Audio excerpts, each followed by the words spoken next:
Good day. Welcome to Advocacy Anywhere, powered by AJC. Advocacy Anywhere is AJC's new digital platform that will enable you to engage with AJC's global expertise, content, and advocacy from wherever you are. Today's program is brought to you in partnership with Jewish Insider. You can sign up for Jewish Insider's daily kickoff by visiting www.jewishinsider.com. Europe has been severely impacted by the coronavirus, and Jewish communities across the continent have been profoundly affected. Many Jews have contracted the virus, while others have lost loved ones and felt the sting of the economic impact. In addition, Jewish communal life has had to adjust to this new reality, including to an uptick in conspiratorial antisemitism about the virus. In this briefing, Jewish leaders from across Europe, from Belgium, France, Italy, Poland, and United Kingdom, will address the impact of coronavirus on their communities. After the discussion, we will take your questions. You may email your question to questions, that's questions plural with an S, at ajc.org, or use the Q&A chat feature in Zoom. Now I'd like to turn it over to AJC's Global Director of Young Leadership, Sefi Kogan. Sefi, you have the floor. Thank you, Daniel. I have to say just before I begin that it's really an honor to be moderating this panel because only AJC can assemble a panel like this. You know, through decades of work in Europe, we have deep relationships with the Jewish communities across the continent. We're really proud of those relationships, and we're really eager to hear about how each of you is doing. So I want to start with a lightning round, if you will, to bring each of you in on the discussion right away. And maybe I would hope we can, kind of keep our answers appropriate to that lightning round style. The folks on this call, the hundreds of folks on this call, I should say, really care about your communities and how Jews around the world are doing. So I want to start off with just that question, and it's a simple one. How is your community doing? Maybe let's start with you, Sheila. Okay, thank you, Sefi. So just very briefly, I'm Sheila Giewolf, Senior Vice President of the Board of Deputies of British Jews, representing with 300 deputies, all democratically elected by the Jewish community in the UK. And we have, we've been severely impacted like anybody else. I have numbers here as of today. Going from the burial boards of the different denominations, we have 111 deaths in the Jewish community, and with a Jewish population of less than 750,000, it's less than 250,000, I should say, 260,000. That is a serious percentage, and we are really worried. But I have to say, we put a positive slant on things, and we have got organizations live streaming. Synagogues obviously are all closed, but every day there are programs of learning and webinars and Zoom Shabbat services, and everybody has come together. We are self-isolating, myself and my husband, and we have got shopping angels who do everything for us. And I have to say that, everybody is coming together. My husband has a list of people who are on their own and elderly. He makes phone calls to people so they shouldn't be isolated. And this has given us a chance for new ways of working, because the Board of Deputies is still live and active from home. I have never been so busy with meetings. Our work has been continuing, but it is a very difficult time for all of us. And please God, we'll get through it and support each other. I know that feeling of never having been busier, even though I have no commuting time anymore. I'm just going to go clockwise around my screen, and that'll be our order for this lightning round. So we come now to Chief Rabbi Michael Shudrick of Poland. Rabbi, how is the Polish Jewish community doing? Okay, the Polish Jewish community is, as every other European community and as the U.S. community, has been very much impacted by coronavirus, but we have been, in a sense, much more fortunate than the United States or England or France and other countries where there have been no deaths in the Jewish community as far as we know. Just checking the most recent statistics, there are 4,413 confirmed cases of coronavirus, 107 deaths countrywide out of 38 million people. But still, the government here already, more than 2 weeks, more like 3 weeks ago, already started closing schools, restaurants, parks, and now really complete, almost everyone is supposed to be in self-isolation. So what are we doing? We are one of the fortunate communities with no deaths.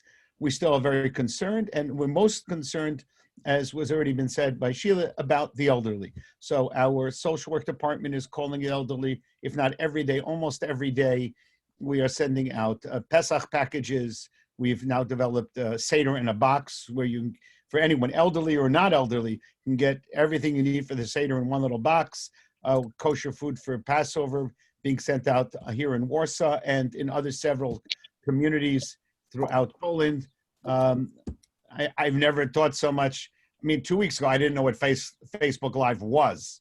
And now I'm on it 3-4 times a day, teaching, sometimes for 15 minutes. All our services, because the synagogue is closed. It only closed a week ago, but it is closed now. We do all the services except for Shabbat on Facebook Live, learning on Zoom. Very busy, constantly trying to think how else to connect to those who are most in need and how else to connect to anyone who wants to hear from us. Thank you, Rabbi. Noemi, I see you next. We'll go now to Noemi Deseni from the Jewish community of Italy. Noemi is the president of the Union of Jewish Communities of Italy. Noemi, how are Italy's Jews doing? Yes, hello. Thank you for organizing this session, and hello to everybody. Of course, the challenge is that the one that we share with all the population, and the shock on the numbers is huge. But as we are Jewish and we are more complicated than everybody else as usual, so we add to this stress, of course, all the difficulties for burial, for mikveh, for observing certain situations with food, because of course people want to have a special kosher food, meat. We had the problem of bringing the shochtim, because in Italy, for religious reasons, of course, the rabbis have chosen to use shochtim from Israel, which was very complicated to bring them here to Italy. And of course, all the distribution of food for Pesach, as on one hand, we wanted them to have the food, but we don't want them to go out from their houses by themselves and have people in their house. So arrange a huge network of volunteers that bring the food not only to needy people, to the people who need support and financial support, but also to normal families so that they will not go out from their houses. But this is, I think, the main challenge now with Pesach is over. We had, of course, all the issues of arranging in very few days a huge planning on online, social. We have 12 hours of broadcasting of course, some are interactive, Hebrew, religious, support for Pesach, preparing for Pesach, for everything that needed to be done. And I think the nice thing is that people felt that they are part of the community. The community is there, not only in their normal tiny town, in the small communities, but also at a national level. So feeling part of a big family with meeting people from all over. And this is quite new.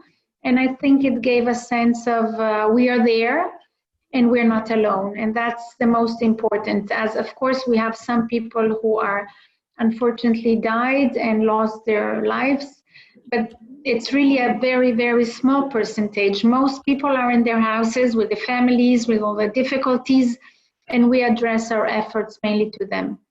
And our hearts are with you in Italy. Of course, we know that Italy it's all over the world, so we are all together in it. An epicenter of the pandemic. The next face I don't see on my screen for good reason is that of Ron, who joins us from France. Ron, for security reasons, cannot show his face. He's the head of the crisis management team of the French Jewish community. But we, face or not, we're honored to have you with us.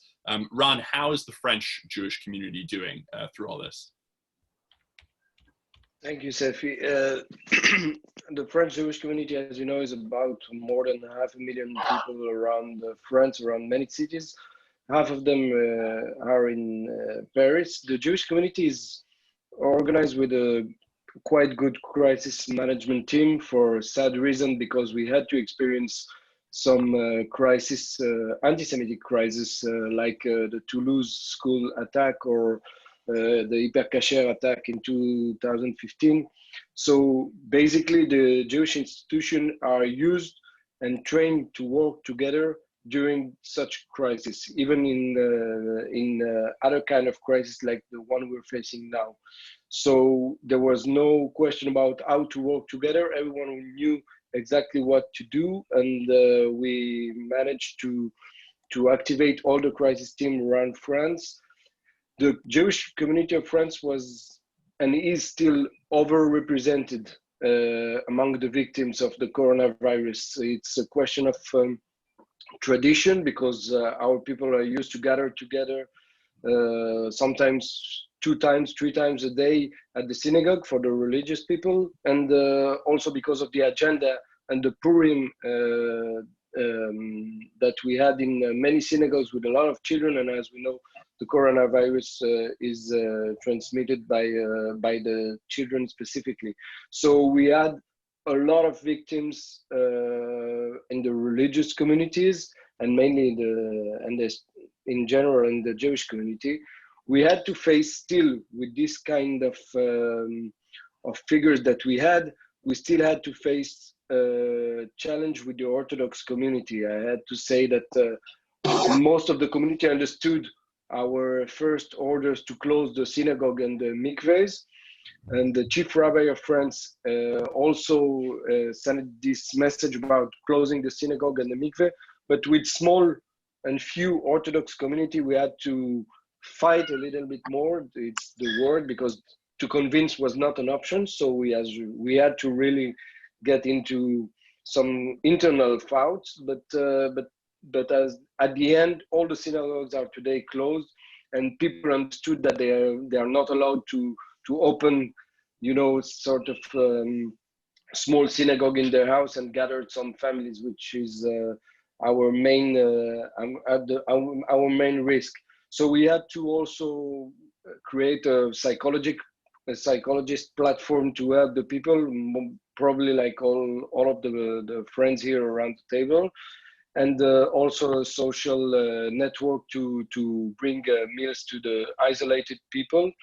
We have a main issue with the retirement home. We have a lot in France of retirement or nursing home. I don't know how you call it, but we have a lot of Jewish one in France. And of course they are very touched because they had also their Purim in the agenda, and a lot of families came at Purim. Now all these Jewish retirement home are closed, like all the retirement home in France. And this is, I think, psychologically and morally the main issue and challenge for the families, because they can't get in contact with their parents, and this is very stressful for the families. Yeah, of course. Last but not least, in our lightning round, I want to come to Johan Ben Isri, who is the president of the Coordinating Committee of Jewish Organizations in Belgium. Johan, how are Belgian Jews holding up? Well, we're holding up. The problem is that, of course it's hard.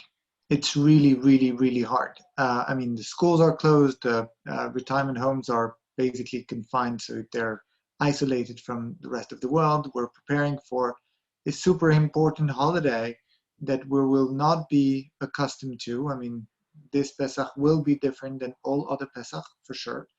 And it's, but at the same time, it is heartwarming to see how we have been able to gather around to show solidarity for one another. We've set up, yes, a crisis management team. We have a hotline. We are attentive to the needs of the community. We are offering help in terms of deliveries. I mean, I'm not going to repeat what everybody has been saying already, but we can identify how we are putting at work the saying that Kol Israel Arivim Ze Leze. We are really responsible for one another, and it shows. Both in schooling, in initiatives to have children draw for their grandparents, in the seniors' residences, but also in terms of just initiatives to share a Haggadah with the whole community, to try and have a seder all together for those for those parts of the community that are not Orthodox. We are seeing a lot of initiatives like this, and I think that is heartwarming, because we will need to rebuild. And when we need to rebuild around strong foundations. I think those foundations are being laid down now. Thank you, Johan. So this call is really about two viruses in a way. It's about the coronavirus and it's about the age-old virus of anti-Semitism. So with my first kind of formal question, I want to come back to you, Sheila, and ask you a question really that has a lot to do with the second virus, with anti-Semitism. This week, just yesterday, I think it was announced that Keir Starmer, Sir Keir Starmer, will be replacing Jeremy Corbyn as leader of the Labour Party. I'm not sure to what extent this relates to the coronavirus at all, but it is a critical piece of news. So many of us, so many of the hundreds of people on this call, the thousands of people, when you add in our audience on Facebook, have been concerned for the past several years about Jeremy Corbyn's influence on the Labour Party and about the anti-Semitism coming from some corners of that party. Is this good news for us, for you, for the Jewish community in the UK? Anybody apart from Jeremy Corbyn is good news for the Jewish community. So Keir Starmer, yes, he has an Israeli wife.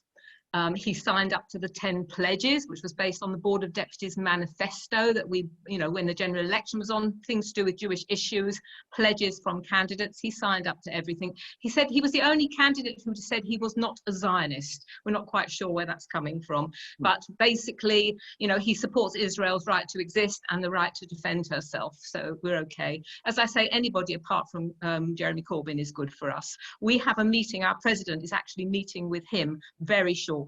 That was scheduled. It was anticipated that he would win. The concerns we have is that he was part of the Corbyn shadow cabinet and did not speak out when there were issues where we were not happy that anti-Semitism wasn't being addressed properly in the Corbyn government, in the Corbyn cabinet, in the Corbyn team. And Keir Starmer was part of that team and did not resign, as other MPs did, Ian Austin, various other people, John Mann, who had been Labour MPs, they spoke out. Keir Starmer did not challenge Jeremy Corbyn. So we're a bit concerned about that. But, time will tell how he performs. It is interesting that he has now selected 32 members of his shadow cabinet.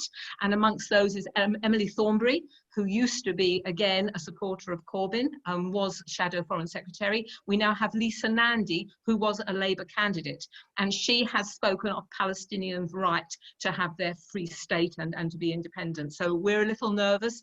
That will be my role as chair of the international division of the board, to meet with her to establish exactly how much support we can hope for Israel from her. He's bringing back Ed Miliband. I don't know if you remember the name. Ed Miliband was David Miliband's brother, who used to lead the Labour Party, who is Jewish, but does not hold very supportive views of Israel. So we are a little bit nervous about how this will develop. But as I say, going forward, the Board of Deputies will meet and engage all the way through. I mean, we were always prepared to meet with the Corbyn government if they agreed to certain circumstances, and they never did. But Keir Starmer sent a letter to our President Marie within hours or minutes even of being actually on Shabbat when he was announced being leader, and his letter is full of apologies.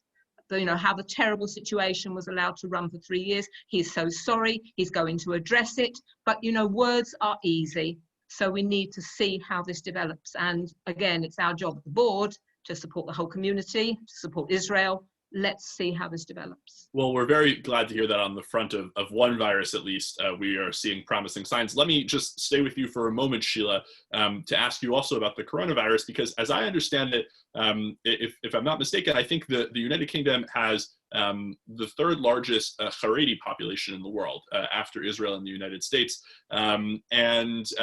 We've been hearing concerning reports, some heartening reports about how people in that community are handling the virus, and some concerning reports as well. And I wanted to hear from you, what's coming out of that community? Is there resistance to kind of public health guidance around the virus? So we work, the Haredim, the ultra-Orthodox, are not actually members of the Board of Deputies, but we do work very closely together with religious practices and issues that affect us all. And we actually worked with the ultra-Orthodox organisations to, when we challenged the government's new coronavirus burial bill. There was an amendment that was made to that with the support of the Board of Deputies and other organisations, because basically everybody who was a coronavirus victim, and we're nearly up to 5,000 now, there was a bill passed that people should be cremated. So we got them to accept that there should be an amendment to observe religious practices. But of course, it was shivas and levayas, only attended by 2 people. It's heartbreaking, but people are attending. People have adapted.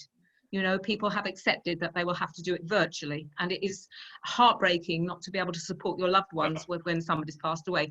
There were issues to begin with the Haredim, and not taking the isolation health government guidance, you know, as much as they should. Various with schools being open, not being closed, sorry.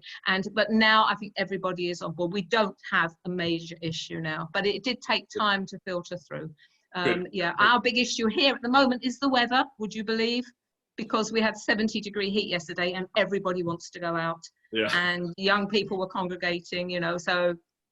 But at the moment, you know, we're seeing the numbers today have sort of flattening the curve, and please God, that should affect the Jewish community the same. But I have to say, my synagogue in St. John's Wood, you know, to get the death notices coming through for people you sit next to in the synagogue, it is really hitting home. Devastating. Yeah. Devastating. Yeah. Ron, I want to turn to you because France has the 3rd largest Jewish population in total anywhere in the world.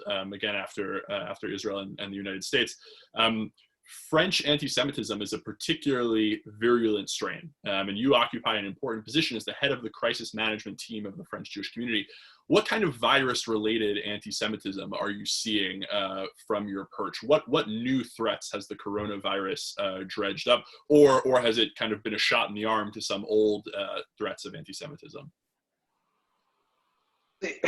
I would say for now we're seeing a lot of conspiracy theory, like you all see about the Jewish responsibility in it. What doesn't help us and help the conspirators here is that the former health minister was he's Jewish. She changed her position 2 weeks before the coronavirus crisis. So a lot of conspirators are trying to relate the former position, family position to this crisis and try to find some explanation, etc. I would say that we had some threats and some attacks that we already had on synagogues, but of course empty synagogues because they are now closed. Not very severe.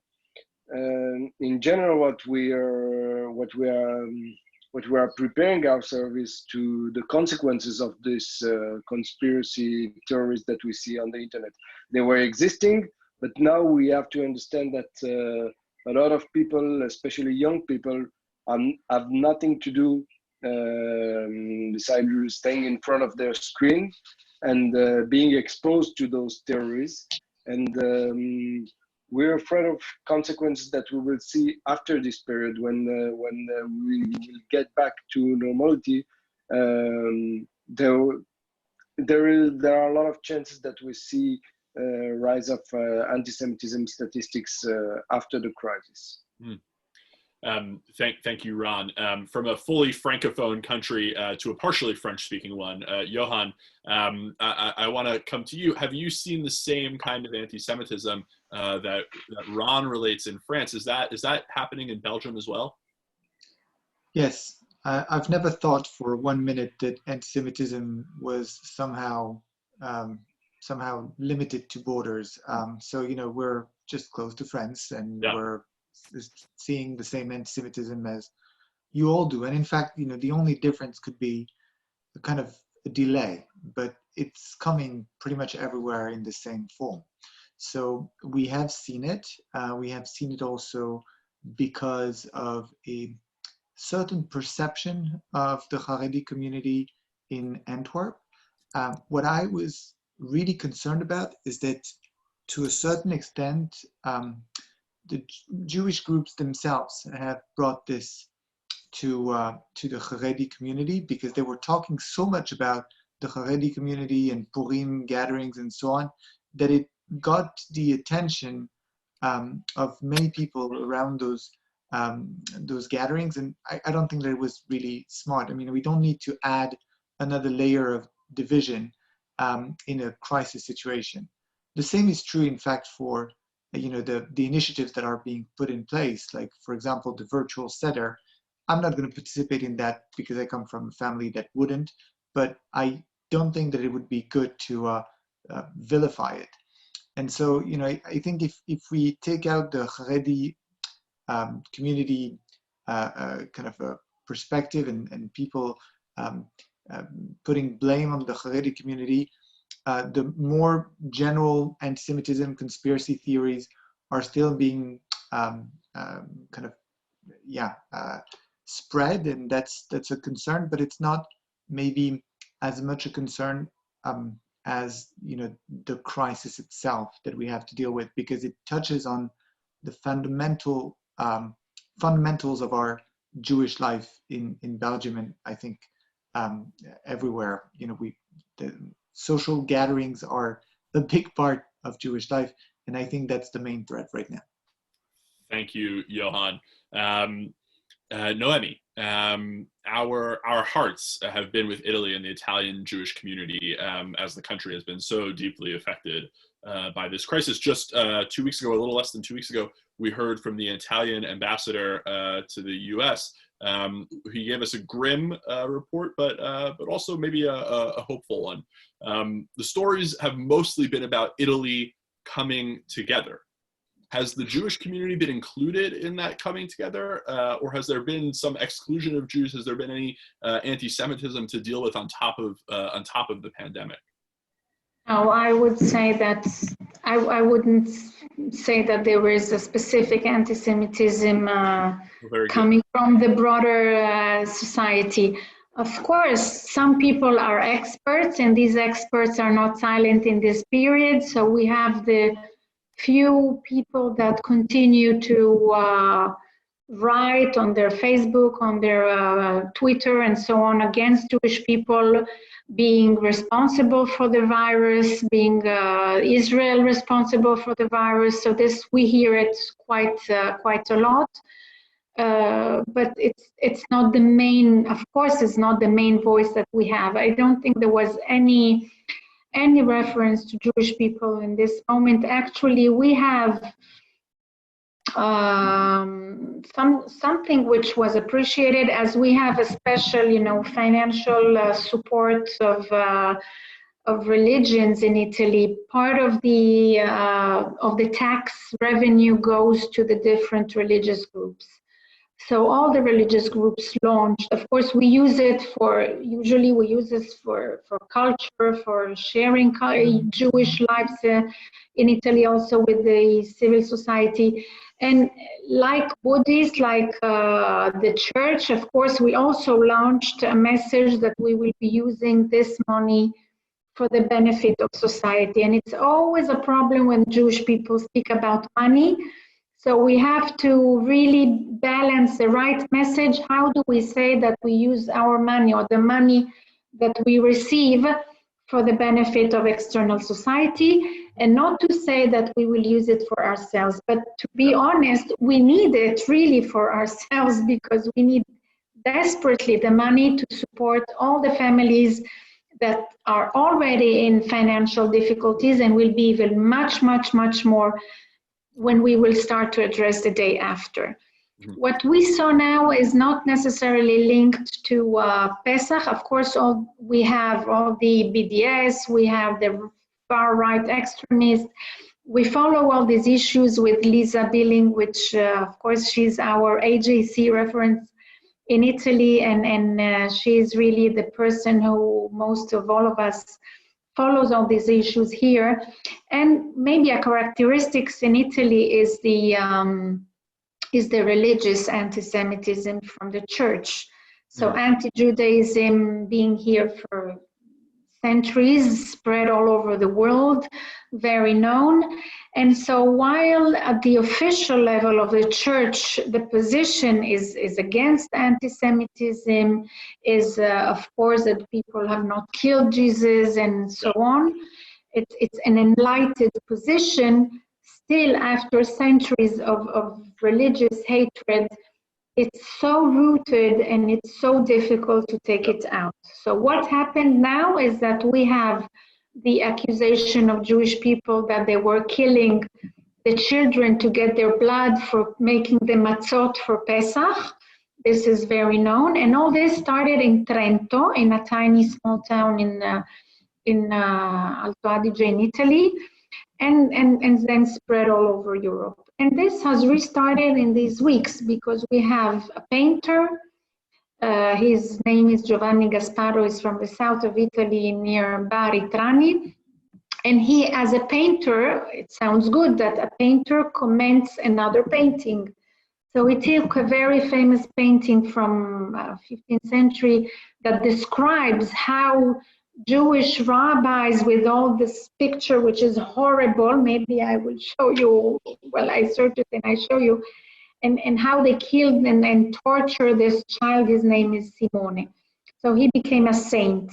And he relaunched it. And now we have this delicate balance with the church, of course, because we want them to be the first one to say this is not acceptable. And in the last years, this is what they have done. So I agree with everything that has been said, of course, by my peers, that we have everything. There are no frontiers in anti-Semitism, but maybe in Italy we have even a little bit more. Not so relevant as the others, but it's some niches still exist. Yes, thank you, Noemi. Rabbi Shudrick, as an Orthodox rabbi leading the small but growing Polish Jewish population, can you share with our audience how you're approaching Pesach? Are there any special measures that you're recommending for people marking the holiday this year? Okay, well, first let me just quickly say about anti-Semitism. For some reason, which I'm very happy about, there are absolutely no voices in Poland right now saying that coronavirus has anything to do with Jews. There were a couple of weeks ago some physical attacks on Asian-looking people. Now, so what are we doing special? By far, the most important thing is staying in touch with people. That for me is by far the most important thing. So that means, being on Facebook Live, being on Zoom, being on the telephone, connecting with people, letting people know that we're here for them, that, we're going to send the Seder in a box, we're going to send kosher food if you want it. But that's the practical side. But I think the deeper side is that we're here for you. You're not alone. Yes, you're alone at home, but you're not alone. And I found a tremendous response to that, way more positive than I ever imagined. I did Havdalah on Facebook Live. Obviously, it's now Monday, so that's Saturday night, 2 days ago. And within a day, there were over 1,000 views. And I did all the explanations in Polish. So I figured the first 300 were my mother watching, but the other 700 were other people watching. Yeah. In terms of special, what we call dispensation for Pesach, we were fortunate in that because we need to, the special food we need to order comes from outside of Poland. Although we do have some products that are now produced in Poland that are kosher to Pesach, we ordered it in advance. So everything was already in country more than 10 days ago, and we were able to distribute it without any great difficulties. The only kind of special dispensation I can imagine is that if you have elderly who are self-isolating, or even more than just really can't go out, and are and do not want someone coming into their home to help kosher their kitchen, then I've been guiding them on how to do the lightest form of koshering. Otherwise, everything really remains the same. And I have to say, I'm very grateful for at least that aspect, that all the food that we ordinarily would have had available here is available. Very good. And of course, the kitchen here in Warsaw is up and running, producing kosher food for Passover. The food's going out already tomorrow. Very good. Thank you, Rabbi. So we'll turn to audience Q&A in a moment. I'll just take this opportunity to remind our audience that they can submit questions to our panel via the Q&A function on Zoom or by emailing questions@ajc.org, and questions is plural. I want to do one more lightning round, and hopefully we can be even more lightning because I really do want to turn to our audience questions. So as quickly as possible, if we can. Are you already thinking of the day after? With the financial, the economic, the healthcare crisis, are you afraid that resources that the Jewish community relies upon could be pulled away in order to address other things that your countries are facing? Are you worried that a temporary spike in anti-Semitism may remain even once the virus is gone? We'll go around just in the same order we did before, and if you can, 60 seconds, please. Sheila, do you want to answer first? And Yes, by the way, I'll just say, you're not expected to have your answer already yet for what you're going to be doing in October and November. But any kind of letting us in on your thinking that you can do, we would really appreciate. Sheila. Well, that's really interesting, just on what we're going to be doing, because I've already had yesterday an email from somebody who's on the Kiddush rota, wants to swap a week in September for one in October. So that to me is like, wow, lady, she's thinking ahead. So we have a real concern that charities that depend on philanthropic donations are really going to suffer. But our organizations have come together. Major leading Jewish care organizations are coming together now for a joint appeal to try and keep going. The Board of Deputies, we're a charitable organization. We rely solely on contributions from the community, and we're really worried, that this is going to impact on us, and we're all going to have to look ahead and try and plan accordingly. We won't know until the time comes. I mean, everybody's putting pleas out at the moment, and people will be severely impacted. So we just have sort of fingers crossed, but we are all pulling together. We all recognize we're in the same boat. Yeah. And I'm sure there are people out there who will be generous and who will realize that, some people haven't got the wherewithal to buy Pesach food. So there's already a fund through the synagogue that you can make an anonymous donation. We all come together. We know we're all in this together. Yeah. Thank you, Sheila. Rabbi. I guess it has to be me. There's only one rabbi here, right? Yeah. Okay. So there are two parts to the day after. One is, taking care of the community and taking care of members of the community who will be impacted negatively by this. That's one problem. And we've begun a little bit to think about it, also in terms of on a very small way. Before there are many Jewish groups, especially from Israel, that visit Poland all the time. And what I've done over the last 10 or more years, when these young people that are coming, I would have the groups that came the month before Passover to bring us kosher for Passover food. So I would end up with lots of things to give away to people, and nothing this year. Yeah, so we've already been impacted. What's going to? I think it's too early to really know. Yeah, fair enough. To what extent that's going to happen. But there's a second element, and that is, as a rabbi would say, the spiritual side. I cannot explain, as I said before, why over 1,000 people would want to watch Havdalah on Facebook Live. Why people who are, watching our daily minyan now, which is not really a minyan because it's one person, but the prayers, there sometimes goes into the hundreds and hundreds. And, we ordinarily get 15 people for a minyan before this all happened. And now we're getting hundreds watching. Who are they? And how can we better connect to them afterwards? There is some kind of spiritual need right now. And I believe that it existed before, and we were not meeting that need. Now that we've seen that we're able to touch them, how we're going to be able to continue to be in touch, to work together to meet that need. Thank you, Rabbi Shudrick. Noemi, in just a minute, if you can. how will this look the day after in Italy? Yeah, of course. Well, the day after is both a financial and a non-financial challenge. So, of course, we have a great, we are very fearing for the situation because already people lost their job. It will be at least 2 months without working. We have the frame of the governmental regulation of all the kind of supports for delaying, deferring, avoiding some payments. But at the end, you have to pay something. So it will be very difficult, both for persons, families, and enterprises. So we're not able to assess it, to measure it, but we'll see. On the other side, as I mentioned, it's also a social organizational challenge the day after of how our communities will manage, organize, what kind of activities we need to foster that we didn't care about enough before. And this is really something that we are feeling that we will have to change our organizational model.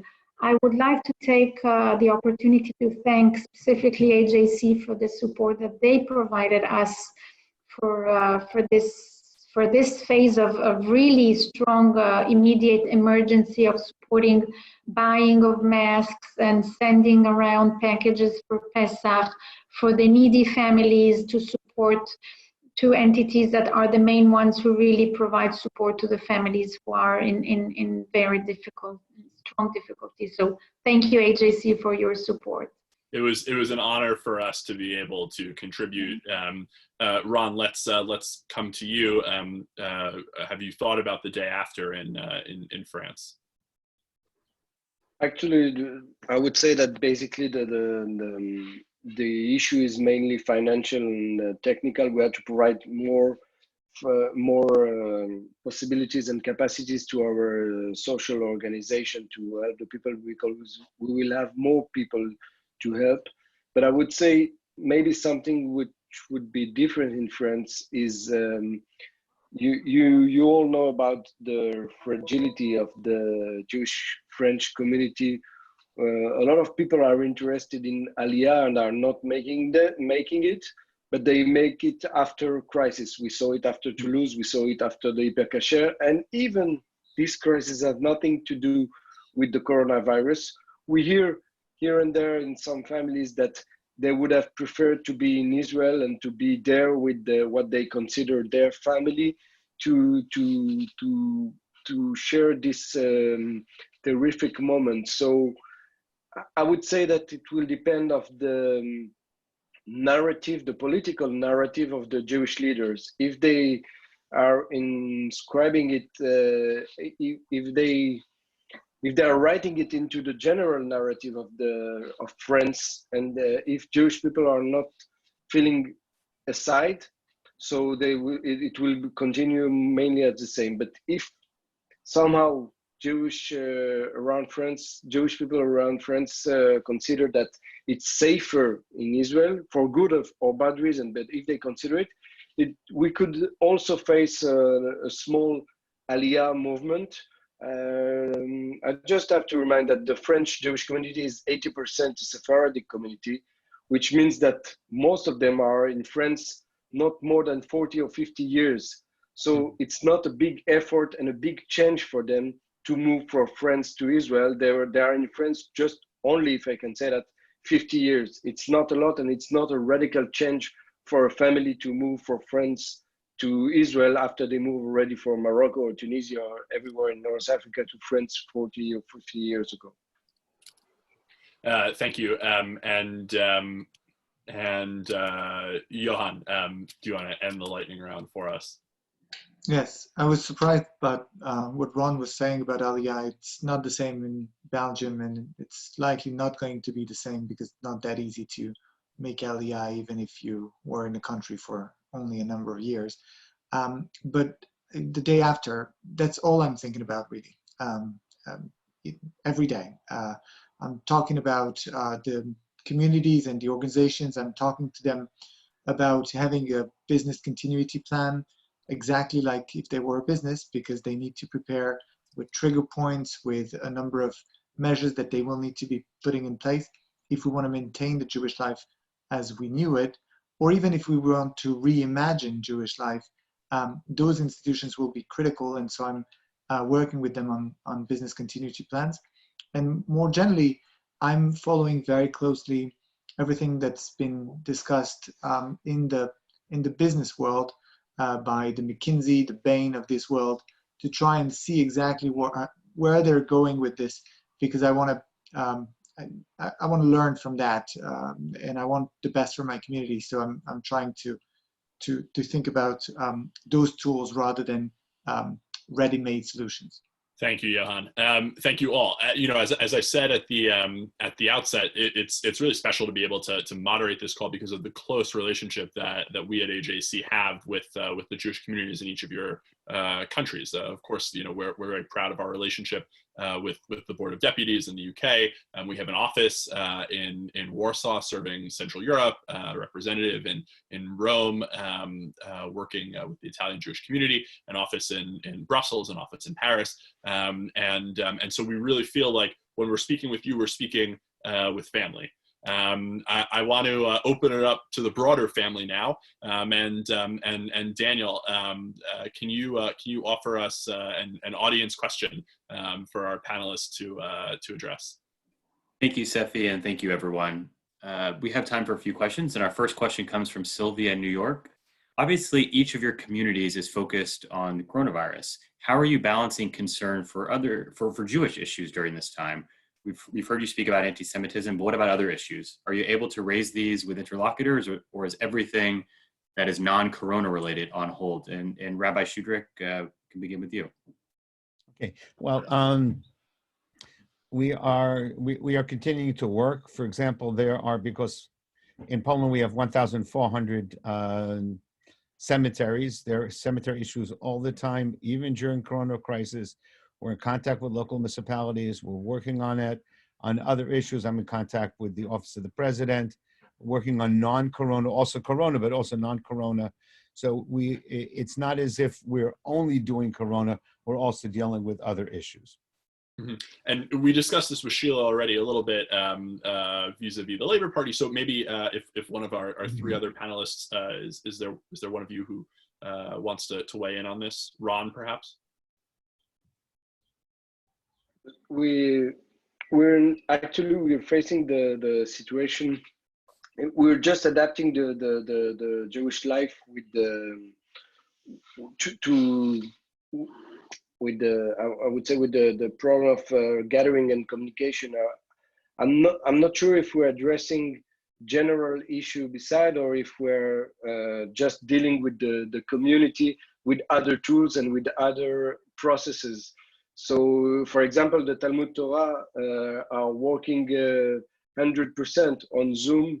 I don't know if it's better or if it's worse, but it's still here. So we're not dealing with the coronavirus, but we're adapting all the Jewish life as we can, even in very sad aspect, and probably part of you has experienced it, but we had to organize some Zoom funerals those past weeks for many families.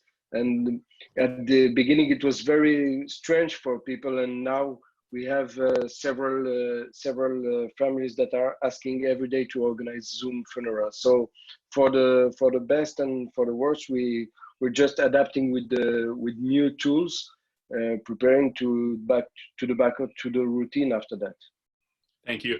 I'm going to read a question now that we received just a couple minutes ago from a close friend of AJC, Congressman Ted Deutsch of Florida. He says, thank you so much to AJC for this call, so meaningful to make these connections. As governments around the world focus internally to face their massive domestic challenges, what message should government officials be hearing about the global impact of this virus on society?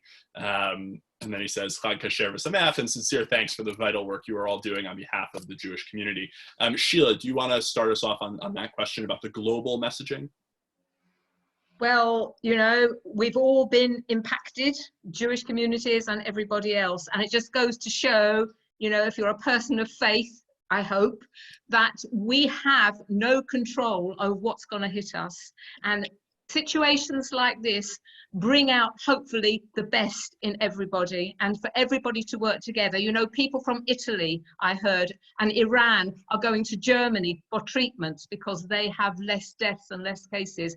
And you know, this could give us the opportunity to work more closely together, to have faith in Hashem that we don't all know what the plan is, but this has made us slow down, improve the environment, different ways of working, care for each other.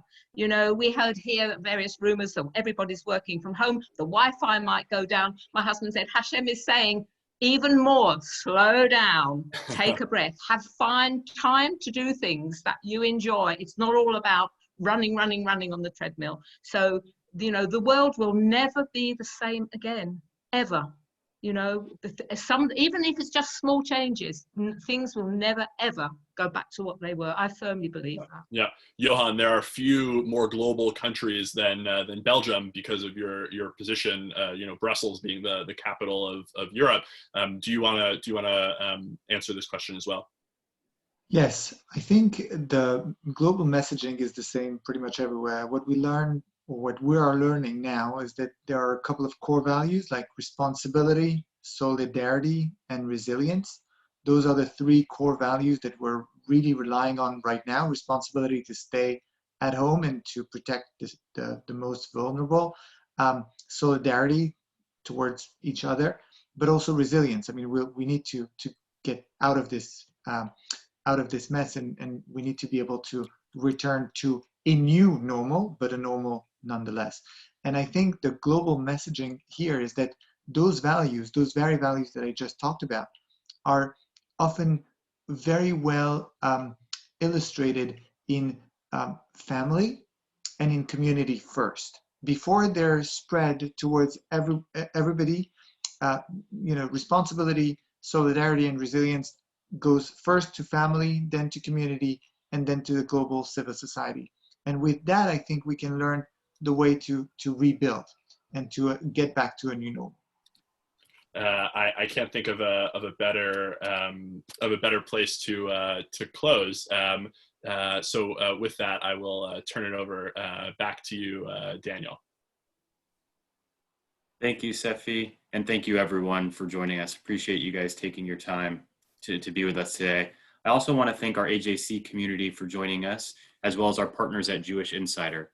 In addition, AJC is encouraging and highlighting acts of kindness during the current crisis as part of our #BeAMensch campaign. Visit ajc.org/beamensch, that's BEAMENSCH, to submit your own story of menschy behavior or share it on social media using the #BeAMensch.